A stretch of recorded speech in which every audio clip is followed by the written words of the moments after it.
Hi, it's Leslie Meredith with Breakbulk Events and Media here in Houston, and I've got Edward Talbot with me, who's president of Roll Group USA. Welcome. Thank you. Thank you for Nice. having me. Absolutely. Had to have you back because we loved talking to you last year. Great. It's good to be here and good to be here again back in Houston. Yeah, absolutely.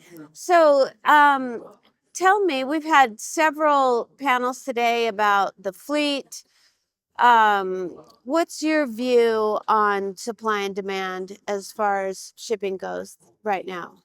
I think there is definitely demand, that's for sure. It depends what area you look at, but in our particular area, for our deck carriers and our module carriers, demand is very, very high. And we're having to take on more tonnage next year to service some of that demand. How will you do that? We're going to be we're looking at partnerships and also taking on two vessels under an exclusive commercial agreement to increase our fleet and our capacity to service all of the projects and all of the customers that we're looking to projects looking to execute into next year and beyond into 26 as well. So for the next 2 to 3 years, we see a very high demand. That is very promising.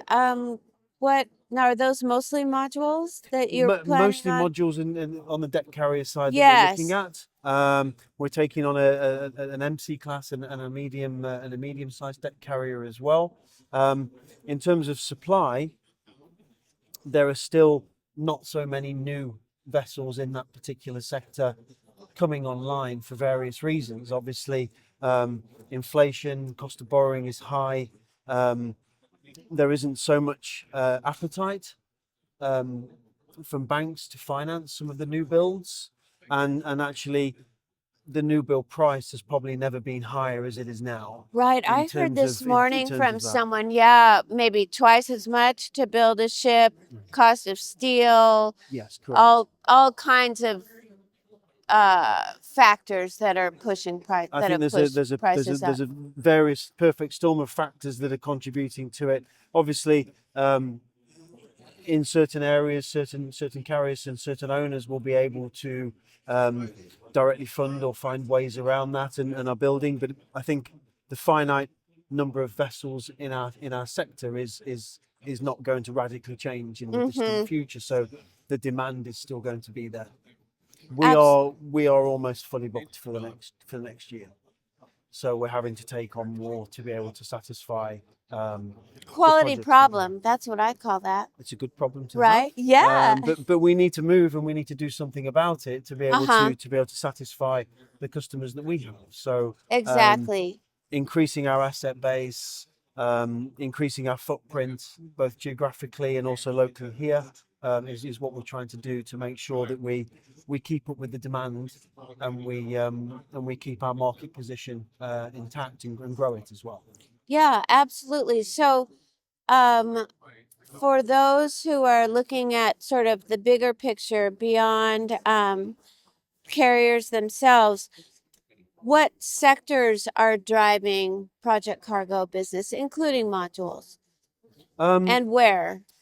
I think the Middle East and the US is particularly strong right now. Saudi Arabia, particularly. We've started doing some projects in Africa as well, so we see some changes there and some movement for certain areas. The US is, I feel, particularly strong in terms of its projects. Petrochemical, LNG continues to grow, and we continue to see lots of huge projects coming online in various stages of construction. So for us, that drives both the modular side of the business, but also the breakbulk side of the business as well, because a lot of modular projects also have a large breakbulk component to it. Yeah, exactly. So seems like positive outlook through the next couple of years. Yeah, I think so. Would you say?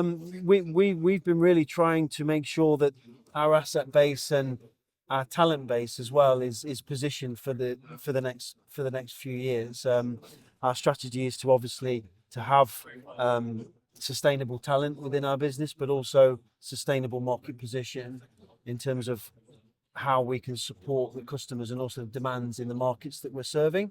So we've invested over 400 lines of axles this year, hydraulic trailers, and we see some more investments on that side for next year as well to satisfy the demand. That's over our global footprint. We've mentioned the vessels as well, but we've also invested into a mega gantry system as well. So on the construction side, we see a demand for the super heavy lift and supporting that side as well. So we built and deployed one mega gantry crane this year, and we're currently building a second gantry crane for next year to satisfy the demand. Where will it be? Where will it be located?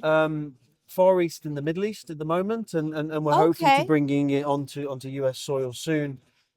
You need one. We do need one.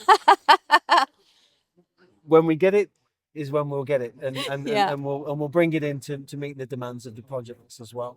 I think the rest of the demand side and the supply side, to touch on barging, is also an area of a hot topic, let's say, in terms of the availability. So we're seeing that in several regions as well. So we actually, for a project that we're doing in the Far East, we built and commissioned and launched recently our own barge, Roll Barge 1. Oh, wow. Into the market. So that's our first dip into barging, not in terms of running or operating barges, but manufacturing and deploying our own fleet and increasing that. So we see that as probably a trend going forwards as well. Interesting. So you think you'll be doing more of that? Yeah. We do a lot of barging in the US, but we use our partners to do that. But that's part of the turnkey supply that we're trying to do more and more of with our ocean-going ships and our vessels and our landside and construction activities. The marine side of our business forms a huge part of what we offer. So that's regionally and also globally as well. Interesting. I do think that seems to be a trend of companies going vertical, sort of, filling out beyond what their core business is, you might say. We've seen a lot of carriers buy logistics companies, for instance, and then you're talking about barges. It's interesting, and I would think that can only happen in a time where the economics look pretty good. I think so. Right? I think so.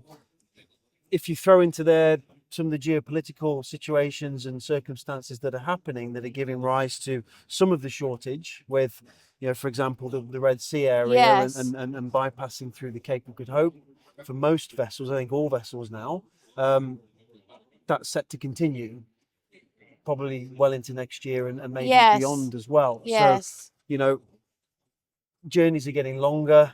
That exacerbates vessel shortages. It increases clients' cost as well. So I think from a project logistics point of view, projects and also our customers are coming to us and others as well, and experts in the business to offer robust solutions and engineer good solutions at an early stage as well. That's really, really important because when you consider increased costs, if the average journey time is going up by 10 to 12 days, there's a cost impact to that. So that has to be factored in early, and then vessel selection, engineer transport methodologies need to be better if we can look at those early and fix them early to mitigate some of the other challenges that are going on and some of the volatility in the market. Exactly. Sort of an approach of controlling what you can control. Yes, exactly. Yeah, which is what we like to do. Yeah, we do. So we can have visibility, and if we can have visibility and commitments from customers early, and get the planning right and get the engineering right first time, we're going to perform better. We're going to be able to meet the clients and customers and projects demands better, and then we'll be able to use that as a platform for our own growth and supporting our own clients in other regions as well, which we're trying to do. Yeah, I like that. Well, thank you so much. That was a good broad picture with some really interesting insights. Thank you very much. Thanks. enjoy the rest of the show. We will, and I hope you do too. Thank you. See you again. Okay.